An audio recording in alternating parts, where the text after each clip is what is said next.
जाति ने पूछो साधु की, पूछ लीजिए ज्ञान, मोल करो तलवार का, पड़ा रहन दो म्यान। अर्थात जिस तरह लड़ाई में तलवार का महत्व होता है, म्यान का नहीं, उसी तरह एक समझदार व्यक्ति के ज्ञान का महत्व है, न कि उसकी जाति का। इसलिए साधु से कभी उसकी जाति नहीं पूछी जाती। कबीरदास का लिखा हमारा समाज आत्मसात कर लेगा, ये उम्मीद बेमानी है। तभी तो आज तक हम ये नहीं समझ पाए कि कौन सी बात जातीय स्वाभिमान के खांचे में बैठती है और कौन सी बात सामाजिक न्याय के खांचे में नहीं बैठती। नमस्कार, भारत आज देख रहे हैं आप और फुल एंड फाइनल का ये 8वां एपिसोड है। नया कार्यक्रम है, नए नवेले हमारे दर्शक हैं। इससे मैं सबसे पहले ही मैं आपको बता देता हूं कि अगर पसंद आएगा तो लाइक करिएगा और ना पसंद हो तो डिसलाइक करके जरूर जाइएगा।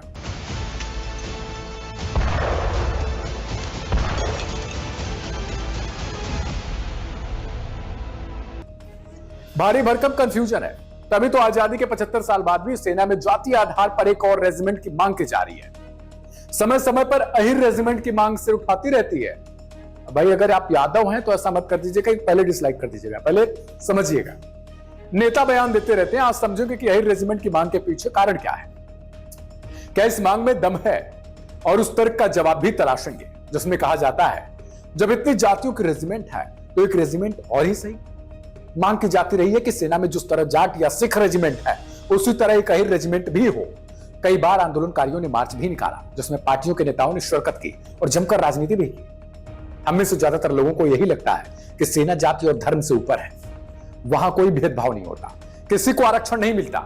सेना एक धर्म निरपेक्ष और समृद्ध समाज का उदाहरण भी है और उसके लिए हर एक चीज की महत्व है। देश की सुरक्षा, कितने ही लोगों ने यह बातें स्कूल के दौरान निबंध में भी लिखी होंगी।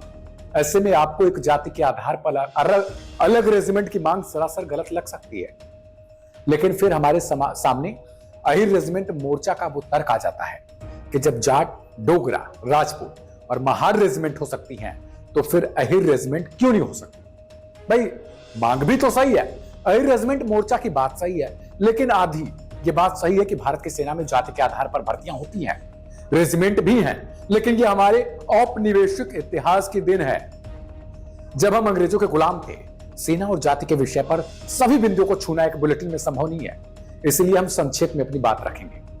तीनों सेनाओं में से सिर्फ थल सेना में ही जाति आधारित रेजिमेंट है और थल सेना में भी ये रेजिमेंट मुख्यतया इन्फेंट्री में देखने को मिलती है। माने पैदल सेना, तोपखाने, आर्मर्ड कोर में भी जाति आधारित भर्ती के कुछ उदाहरण देखने को मिलते हैं, लेकिन प्रायः यह मिक्स्ड रेजिमेंट होती है। माने इनमें कोई भी भर्ती हो सकता है। सेना का यह स्वरूप कैसे बना, इसकी वजहें अनेक हैं। आजाद भारत के पास जो सेना है उसे अंग्रेजों ने बनाया था और अंग्रेज अपने लिए पूरी फौज इंग्लैंड से नहीं लाए थे, वो कुछ अफसरों और जवानों के साथ यहां आए। फिर उन्होंने भारत में अपने अनुभवों के आधार पर सेना का निर्माण किया। एक अच्छा उदाहरण है सिख रेजिमेंट का। सिख साम्राज्य से अंग्रेजों को 3 बड़ी लड़ाइयां लड़नी पड़ी, तब जाकर वो अपने अधीन कर पाए। इन लड़ाइयों के दौरान अंग्रेज अफसरों ने देखा कि सिख सैनिक महाराजा रणजीत सिंह जैसे कुशल रणनीतिकार और के अभाव में भी बहादुरी से लड़ते हैं, तो उन्होंने सोचा कि सिखों से लड़ते रहने के बजाय उन्हें अपनी फौज में शामिल करना बेहतर होगा, और किया भी इसी तरह। इस तरह 1 अगस्त 1846 को सिख रेजिमेंट को रेज किया गया, माने उसका गठन किया गया। अब ये समझने वाली बात है कि सिख रेजिमेंट में ज्यादातर सिख ही शामिल हुए, लेकिन क्या अंग्रेजों की बनाई सारी रेजिमेंट्स में सिर्फ एक जाति या धर्म के लोग ही होते हैं? इसका जवाब आपको मिलेगा राजपूत रेजिमेंट की कहानी में। चलते हैं 1778 में, जब कानपुर में 31 बंगाल नेटिव इन्फेंट्री को रेज किया गया। पहले अफसर थे कैप्टन मसराक और उनके तुरंत बाद आए मेजर सैमुअल किलपैट्रिक। इन्हीं के नाम पर 31 बंगाल नेटिव इन्फेंट्री को कहा जाने लगा किलपैट्रिक की पलटन। किलपैट्रिक की पलटन को हुई आज हम 3 राजपूत के नाम से जानते हैं।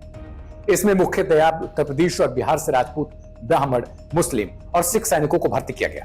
कारण था इन समाजों से आने वाले सैनिकों की ऊंचाई, रौबदार व्यक्तित्व और मार्च करने का तरीका।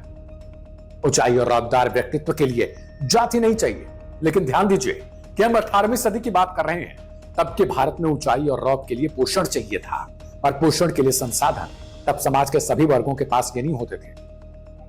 आज जिन पलटनों को हम 1, 2, 4 और 5 राजपूत के नाम से जानते हैं, उनका गठन 1825 तक हो गया था, और इन सब में राजपूत, ब्राह्मण, मुस्लिम और सिख सैनिक ही मुख्यतया भर्ती किए गए।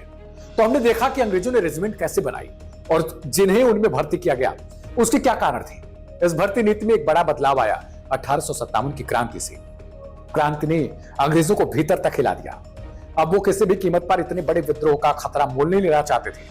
तब जॉनथन पील कमीशन बनाया गया। पील कमीशन का काम था ऐसे इलाकों और जातियों की पहचान करना जहां से वफादार सैनिकों की भर्ती हो सके। चूंकि क्रांति पूर्व और दक्षिण के इलाकों से हुई थी, पील कमीशन ने सलाह दी कि भर्ती उत्तर और पश्चिम से की जाए। चूंकि 1857 की क्रांति में मुस्लिम सैनिकों और राजाओं ने बढ़ चढ़कर हिस्सा लिया, इसलिए क्रांति के बाद अंग्रेज फौज ने मुस्लिम सैनिकों से दूरी बनानी शुरू कर दी। 1879 में एस्ले एडन कमीशन आया, जिसने पील कमीशन की सिफारिशों को सही माना और 1880 के दशक में मार्शल और नॉन मार्शल रेस का सिद्धांत दिया गया। मार्शल रेस माने वो जातियां जो लड़ने के काबिल थी और नॉन मार्शल माने वो जातियां जो लड़ने के काबिल नहीं थी। इस सिद्धांत के हिसाब से कोई व्यक्ति तभी बहादुर हो सकता था जब वो एक बहादुर जाति या समाज से बिलोंग करता था, यानी उनसे आता था। मिसाल के लिए सिख, पठान, बलूच, गोरखा और डोगर। 1857 की क्रांति के बाद हुए सैनिक सुधारों के नतीजे में ही बंगाल आर्मी में चमार समुदाय के सैनिक कम किए गए और मजहबी सिखों की संख्या बढ़ाई गई। वैसे ज्यादातर मार्शल रेस अगड़ी जातियों को ही माना गया। इस तरह अंग्रेजों के जमाने में जाति आधारित रेजिमेंट्स बनी।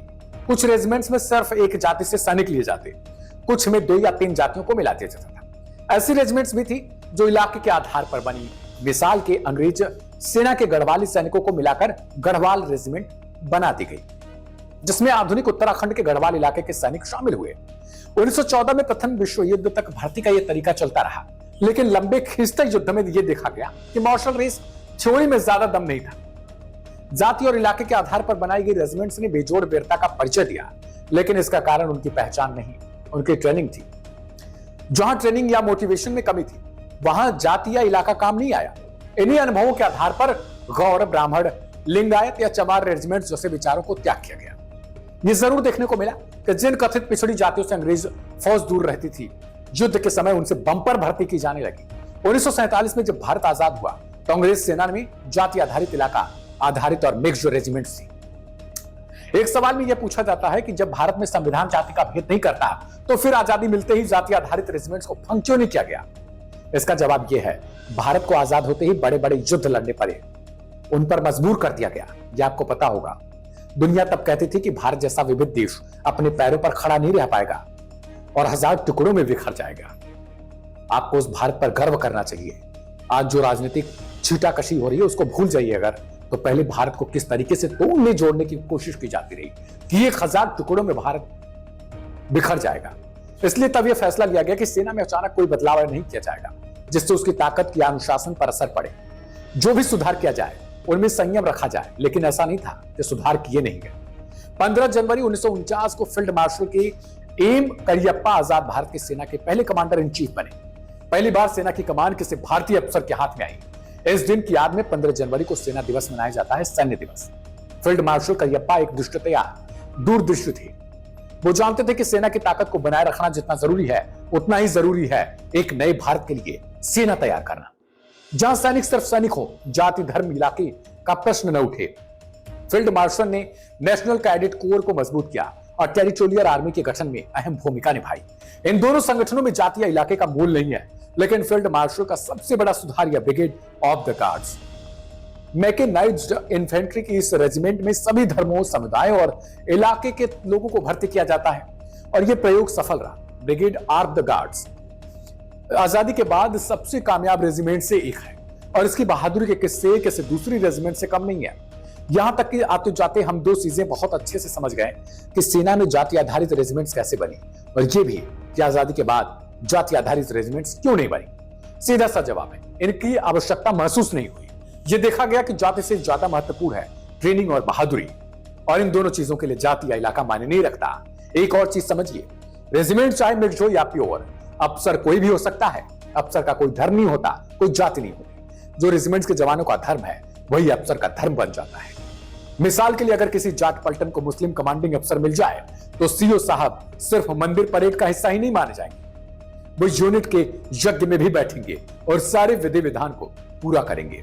जिस काम से भी ट्रूप मोराल बेहतर होता है उसमें सीओ साहब जरूर शामिल होंगे। उनका निजी धर्म या मान्यता इसके आड़े नहीं आ सकता। ऐसे सैकड़ों उदाहरण हैं जब अफसरों ने अपनी धार्मिक मान्यता से ठीक उलट काम किया, क्योंकि जवानों की मान्यता कुछ और थी। आज तक इस परंपरा का अपवाद सामने नहीं आया है। अब लौटते हैं आज के इस मुद्दे पर। अहिर समाज बंगाल से लेकर हरियाणा तक के पूरे पट्टे में बसता है, बड़ी संख्या में है और इस समाज के पास राजनीतिक प्रतिनिधित्व भी है। रही बात सेना में प्रतिनिधित्व की, तो सेना में अहिर बहुत बड़ी संख्या में पहले से है। अहिर समाज के लोग Kumaon regiment, Jammu and Kashmir rifles, Punjab regiment, Rajputana regiment और जाट रेजिमेंट में शामिल हो सकते हैं। बस इस बात का ध्यान में रखते हुए कि वो जिस इलाके में बसते हैं वहां से कौन सी रेजिमेंट भर्ती करती है। सेना में अहिर रेजिमेंट से आए सैनिकों के ढेरों शौर्य गाथाएं हैं। मिसाल के लिए 1962 के युद्ध के दौरान रेजांग ला की लड़ाई को लीजिए। 100 से ज्यादा अहिर सैनिकों ने अंतिम बलिदान देकर चीन की विशाल सेना को दोबारा सोचने पर मजबूर कर दिया। ये सैनिक इसलिए नहीं लड़े कि वो अहिर थे, बल्कि इसलिए क्योंकि पलटन की इज्जत का सवाल था और पलटन की इज्जत से बड़ा सैनिक के लिए कुछ नहीं होता, चाहे वो अहिर हो या कायम खानी मुसलमान। अब आप पूछ सकते हैं कि अगर ये सारी बातें सही है तो फिर अहिर रेजिमेंट की बात कहां से आई? वहीं से जहां से बहुत सारी समस्याएं आई हैं, वोट बैंक पॉलिटिक्स। अहिर समाज को एक भावुक नैरेटिव में बांटकर उनसे संसाधन और वोट जुटाए जा सकते हैं और इसलिए अलग अलग राजनीतिक पार्टियों ने इस मांग को शह दी। अब शायद मेरे हिसाब से आप समझ गए होंगे कि अहिर रेजिमेंट की मांग क्यों और कहां से उठी। अब अगर आपको वीडियो पसंद आया तो मैंने शुरू में कहा था कि लाइक करिएगा और फॉलो करना बिल्कुल मत भूलिएगा। हो सके तो कमेंट में इंडियन आर्मी कमेंट जरूर कर दीजिएगा। नमस्कार।